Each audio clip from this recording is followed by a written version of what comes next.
It was one of those evenings when the world seemed painted in shades of gray. The drizzle had been falling all day, blurring the city lights into soft halos and dampening the spirits of everyone trying to make it home before the rain turned heavier.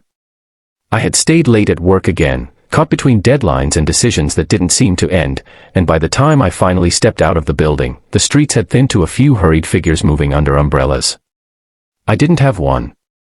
My old umbrella had snapped a week ago, and I hadn't bothered to buy a new one.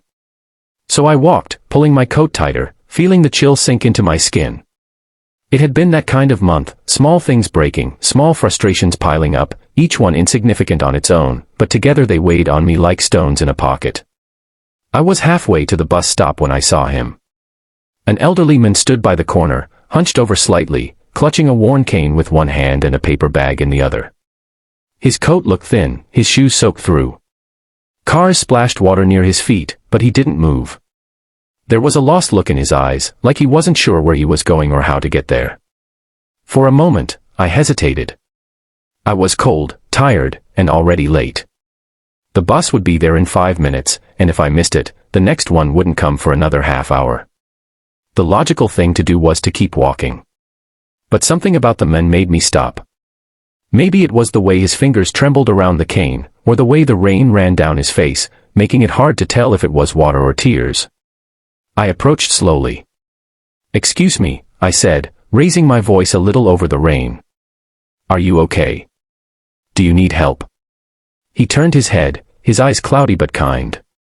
"I'm trying to get to Maple Street," he said, his voice thin. "My daughter lives there, but I think I took the wrong turn. The bus dropped me off somewhere different." Maple Street. I knew it wasn't far, maybe a 15-minute walk from here, but with the rain and his slow pace, it would take him much longer. I looked around, no taxis in sight, no shelters nearby. I sighed, half at the sky and half at myself. "I'm heading that way," I said, though I wasn't. "Come on, I'll walk with you."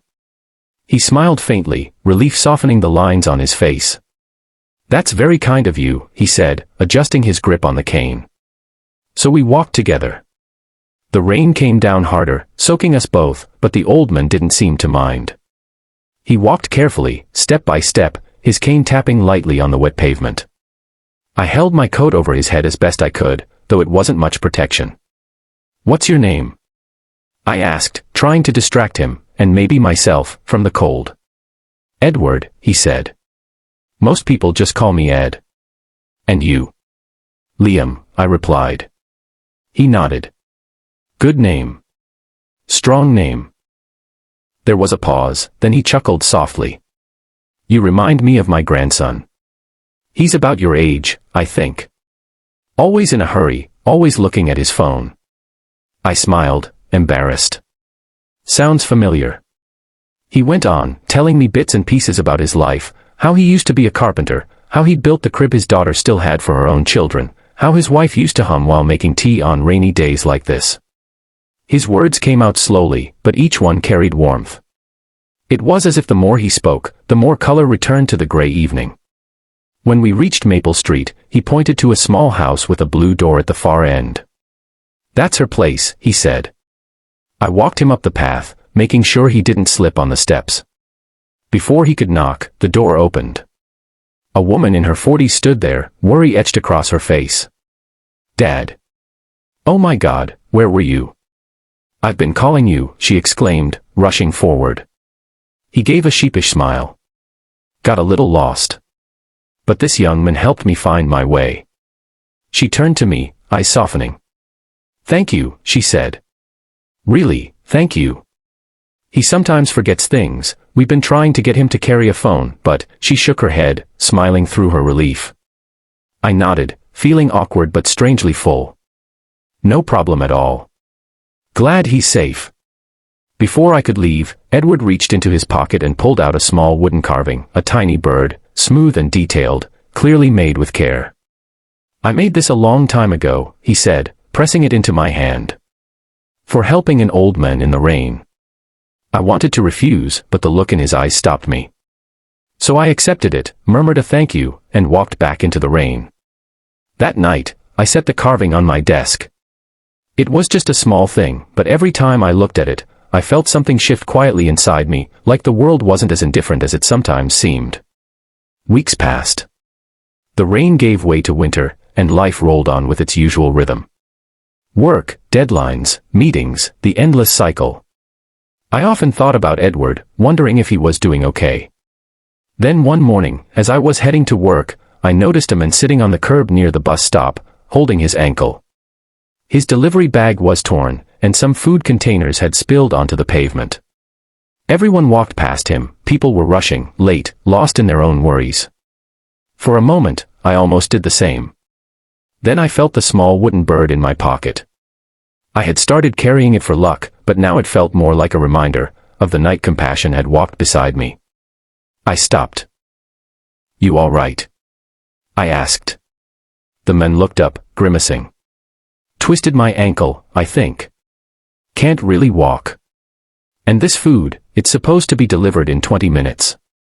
Without thinking too hard, I knelt to help him gather the containers, checking which ones were still intact. "I'll drop them off for you," I said. "Just tell me the address." He blinked in surprise. "Seriously? You don't have to." "I know," I said. "But it's okay.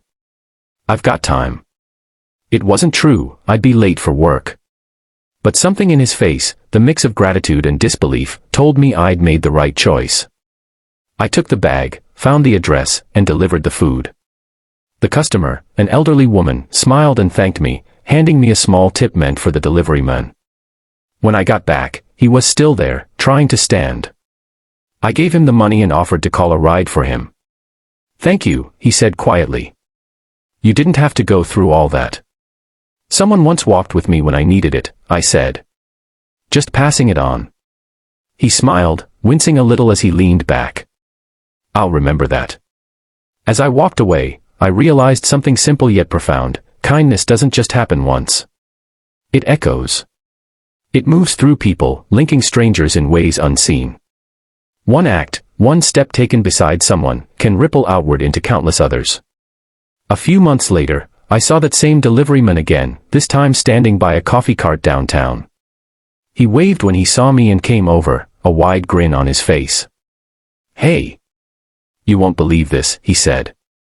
After that day, I started helping out at this shelter near my place.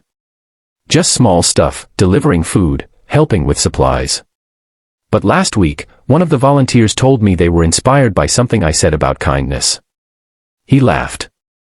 "I guess it's contagious." I laughed too, and we chatted for a while before parting ways.